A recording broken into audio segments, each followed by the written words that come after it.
बात दलीलों से तो रद्द होती है, हम करें बात दलीलों से तो रद्द होती है।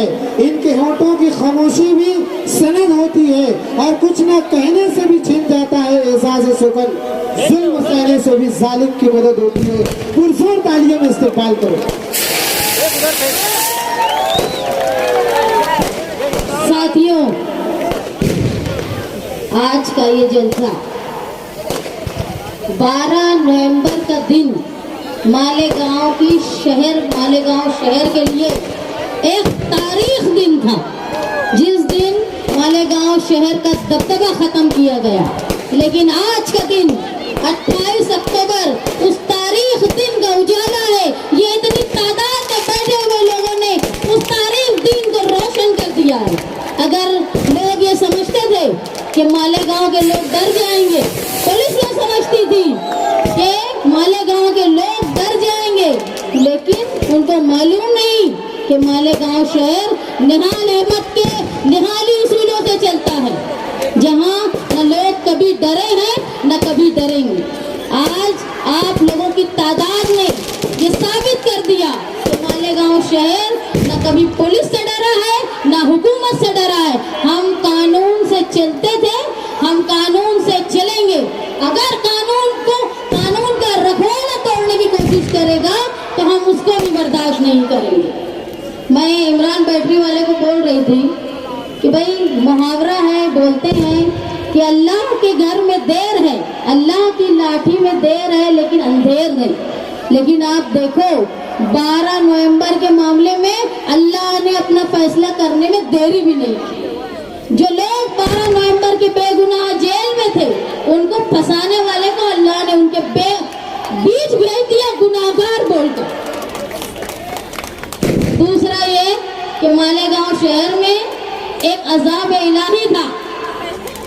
अजाब इलाही राष्ट्रवादी में जाना, मैंने उस वक्त भी कहा था कि ये अजाब इलाही जो हुकूमत महाराष्ट्र में राज कर रही थी, उसमें हमारे शहर के लीडर कांग्रेस छोड़ के राष्ट्रवादी में गए और ये बोल गए कि मैं मेरे शहर के विकास के लिए जा रहा हूं। लेकिन वो हमारे शहर के लिए अजाब था, क्योंकि उस अमल के बाद से हुकूमत उनकी, मिनिस्टर उनका और बेगुनाह मुसलमान मालेगांव में फंस रहे हैं और बचाने वाला कोई नहीं। उसका भी हाल अल्लाह ने बता दिया। ये लोग जेल में रहे, हुकूमत भी गिर गई। इसीलिए देर है लेकिन अंधेर नहीं, और अल्लाह ताला ने इस फैसले में बहुत जल्दी किया, ये दिखाने के लिए कि जुल्म बहुत दिन नहीं चलता। एक सियासी लीडर, जब 12 नवंबर का वाकया हुआ, एक सियासी लीडर ने अपनी जाती मजलिस में कहा कि क्या फर्क पड़ता है, अपना कौन फंसा। एक बात समझ लो, जब शहर की बात आती है ना, तो कोई तेरा और मेरा नहीं होता। ये शहर हमारा है और शहर में रहने वाला हर आदमी हमारा है।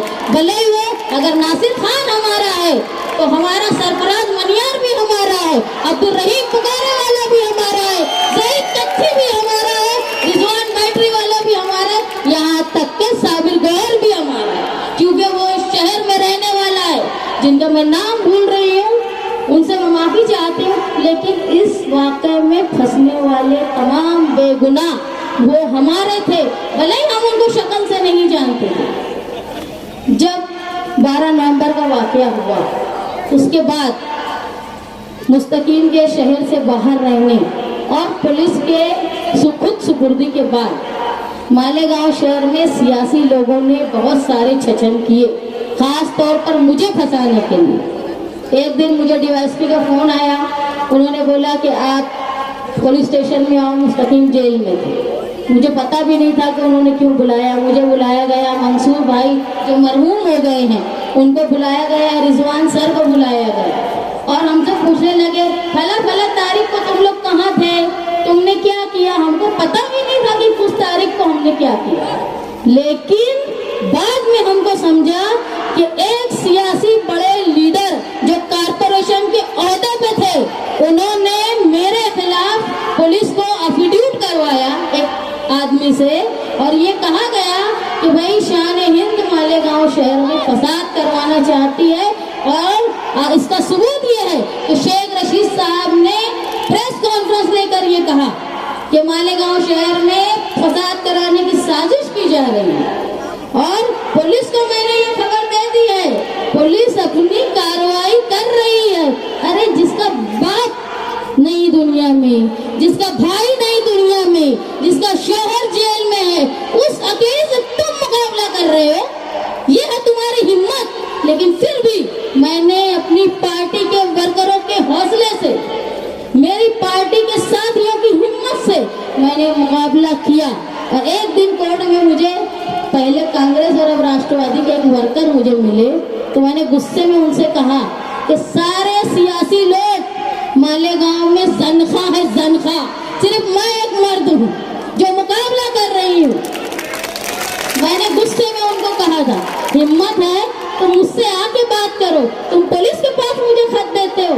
मुझे जिला एसपी ने बुलाया, मुझे बार बार पुलिस का फोन आ रहा था, मैं ताखीर से उठी, बार बार फोन आ रहा था, यहाँ तक कि पुलिस मेरे घर आ गई। लेकिन अल्हम्दुलिल्लाह साथी निहाल अहमद साहब का वो नाम है कि गेट के अंदर घुसने को उनको डर लगता है। बाहर से मुझे फोन किया और ये बोला कि जिला एसपी आए हैं, तुमको बुला रहे हैं। मेरे घर में 2 बच्चे, मासूम मेरा शौहर जेल में। मैंने मेरे बच्चों को कहा नींद में से उठा के, बेटा अगर मुझे आने में देर हो गई तो तुम नानी को फोन करके घर चले जाना नानी के। तो पूछने लगे अम्मी कहाँ जा रहे हो? मैं बोली बेटा हो सकता मुझे भी जेल जाना पड़ा। और मैं गई और वहाँ पे जितना बुरा बुरा बोल सकती थी गलत काम करने वालों को मैंने बोल दिया, और ये बोल दिया कि कर लो गिरफ्तार मुझे, मेरा शौहर जेल में है, कर लो गिरफ्तार मुझे, मैं ऐसे भी इलेक्शन जीत जाऊंगी। और उसके बाद जब उन्होंने निहाली तेवर देख लिया तो कोई नोटिस, कोई पुलिस वाला दोबारा घर नहीं आया। ये ताकत है। एक बात तुम समझ लो, निहाल साहब के इंतकाल के 6 साल के बाद भी किसी मजलिस में, किसी तकरीर में उनके नाम लिए बिना मुखालफिन का पेट नहीं भरता। ये ताकत है तुम्हारे लीडर की। कुछ लोग ऐसा भी कह रहे थे कि ऐसे भागे थे, वैसे जमा हुए, ये जमा हुए, वो जमा हुए। मुझे एक बात बताओ, 12 नवंबर का मामला कोई सियासी नहीं था, ये आहनत रसूल, रसूल की मोहब्बत में, नबी की मोहब्बत में लोग जमा थे, अपना एहतजाज कर रहे थे। ये बताओ कौन कहाँ था वो जाने दो, तुम कहाँ थे? कौन सा लीडर वहाँ मौजूद था? अरे तुम तो मुरुम पे, खड़ी पे, मैयत पे खड़े होकर फोटो खिंचाते हो। 12 नवंबर को क्यों नहीं आए? क्या वजह थी कि तुम लोग नहीं आए? अरे हम तो फक्र से आए, फक्र से गए, जेल भी गए, वापस भी आए, साथियों को भी लाए। और हम देखो लड़ेंगे भी, हारेंगे भी, जीतेंगे भी, क्योंकि मैदान में वही गिरता है जो शह सवार है।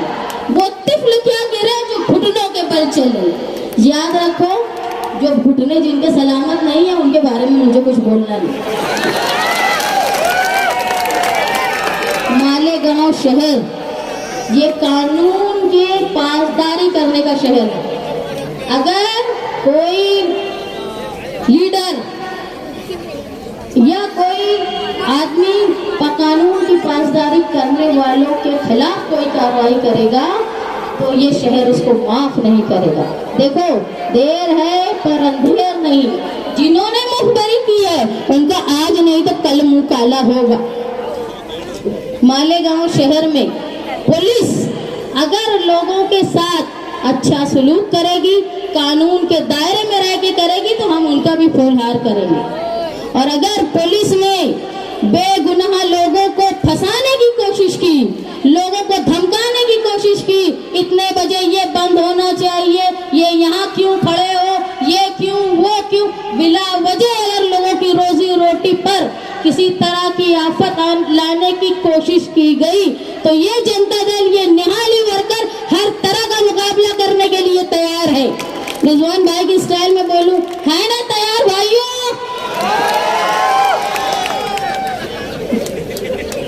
साथियों, मालेगांव शहर हिंदुस्तान को तहरीक का रास्ता बताता है। मालेगांव शहर को देख के हिंदुस्तान में लोग یہ طے کرتے ہیں کہ اب حکومت نے اگر کوئی غلط فیصلہ کیا ہے تو اس کے خلاف کیسے آواز اٹھائے۔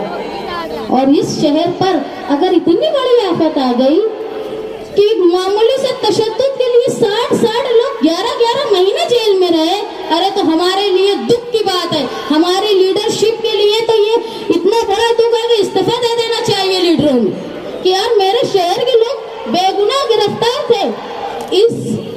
اگر لوگ آج بھی یہی بولتے ہیں، پہلے بھی یہی بولتے تھے، عبدالرحیم بھائی پکارے والے یہاں موجود ہیں، ان کے گھر جب میں گئی ان کی والدہ بہت سیریس تھی، یہ جیل میں تھے۔ میں جب گئی میں نے حالت دیکھی تو میرے دل سے صرف ایک ہی دعا تھی، اللہ تعالیٰ ان کے انتقال سے پہلے عبدالرحیم بھائی کو نکال دے، کیونکہ ان کی ماں کچھ جانتی نہیں تھی، کچھ سمجھ نہیں رہی تھی، بالکل ہوش کھو چکی تھی۔ لیکن جب میں دروازے پہ آئی تو انہوں نے بڑی پر امید ہو کے دروازے پہ دیکھا کہ شاید میرا بیٹا آ گیا، اور جب ان کو نہیں دکھا انہوں نے منہ پھیر لیا۔ میں جو بھی بولتی رہی وہ سنتی رہی، لیکن انہوں نے کوئی تاثر بیان نہیں کیا۔ اس کے بعد ان کو وکیلوں نے غلط انفارمیشن دی تھی، میں نے کہا عظیم خان صاحب کے پاس جاؤ، میں بھی ان کے ساتھ گئی اور ہم نے وہاں پہ جا کے پیروی خان صاحب نے ان کی اور الحمدللہ وہ رہا ہوئے اور اپنی امی کے ساتھ کچھ دن رہے، اس کے بعد ان کا انتقال ہوا۔ اللہ کا شکر ہے کہ آخری وقت انہوں نے اپنی ماں کو دیکھا، ورنہ ہم بہت دکھی ہوتے۔ اور اس طرح کے حالات کئی لوگوں کے ساتھ ہوئے جو جیل میں تھے، یہاں بڑے خراب حالات ہوئے، لیکن مستقبل میں ایسا کوئی وقت نہ آئے کہ تمہارے شہر کے نوجوان باعزت لوگ، بے گناہ لوگ جیل میں رہے۔ اس چیز کے لیے تم کو آج عہد کرنا ہے کہ مالیگاؤں شہر کا اگر دبدبہ واپس چاہیے تو تم کو نہال احمد کی سوچ کو زندہ رکھنا ہے اور وہ طاقت پہنچانا ہے اور ہمارے ہاتھ مضبوط کرنا ہے۔ آپ ہمارے ہاتھ مضبوط کیجئے، ہمارے ساتھ طاقت بن کے رہیے۔ انشاءاللہ مستقبل میں چاہے پاور والے ہو، کارپوریشن والے ہو، پولیس والے ہو، کوئی بلا وجہ آپ کو پریشان نہیں کر پائے گا۔ آپ لوگ جنتا دل کا ساتھ دیں۔ اور میں تو بہت خوش نصیب ہوں کہ 12 نومبر میں جو لوگ جیل میں تھے، کورٹ میں ان کی تاریخ ہوتی تھی، یقین جانیے چند لوگ، میں یہ بولتی ہوں ندیم بھائی اور پاپا بھائی کے علاوہ باقی سب کے گھر کے مرد جو ہے وہ کورٹ میں آنے کو ڈرتے تھے کہ اگر میرا بھائی ہے، میرا بیٹا ہے، میں جیل میں اگر اس سے کورٹ میں گیا تو مجھے بھی گرفتار کر لیں گے، کیونکہ ناصر خان صاحب کو کورٹ میں سے اٹھایا گیا۔ لیکن میرے ساتھ میری پارٹی کا ورکر تھا جو سینکڑوں کی تعداد میں آتا تھا، مجھے نہیں ضرورت تھی کہ میرا بھائی میرے ساتھ نہیں ہے، میرا باپ میرے ساتھ نہیں ہے، میرا شوہر میری جیل میں، لیکن جنتا دل کے شہر کے لوگوں نے یہ ثابت کیا کہ جو محبت ساتھی نہال احمد صاحب سے آپ نے نبھائی، ان کے انتقال کے بعد، بلند کے انتقال کے بعد آپ نے اس سے ہم کو آج بھی سرفراز کیا ہے۔ میں آپ کی بہت شکر گزار ہوں۔ یہ ورکر خون کے رشتے سے زیادہ اہمیت رکھتے ہیں، ہر دکھ میں ہر سکھ میں ہمارے ساتھ ہوتے ہیں۔ میں بہت شکر گزار ہوں اس شہر کی عوام سے۔ مجھے ایک میسج آیا، کسی مسجد کے امام تھے، انہوں نے مجھے میسج میں دیا جب مستقیم جیل میں تھے کہ تم فکر مت کرو بیٹی، جیل جانا کوئی برائی کی بات نہیں ہے، بے گناہ تو حضرت یوسف بھی گئے تھے۔ یہ حوصلہ دیا مالیگاؤں شہر کے لوگوں نے جن کو میں جانتی بھی نہیں تھی، لیکن یہ ساری سوچ و فکر یہ ساتھی نہال احمد کی دی ہوئی ہے، اگر ہم اس کو قائم رکھیں گے تو انشاءاللہ مالیگاؤں شہر اپنا وقار، اپنا دبدبہ ویسا ہی رکھے گا جیسا ماضی میں ہوا کرتا تھا۔ ایک شعر کے ساتھ میں میری تقریر ختم کرتی ہوں کہ طوفان کا ایک ہم ہی کریں گے مقابلہ، طوفان کا ایک ہم ہی کریں گے مقابلہ، کشتی سے بزدلوں کو اتر جانے دیجیے۔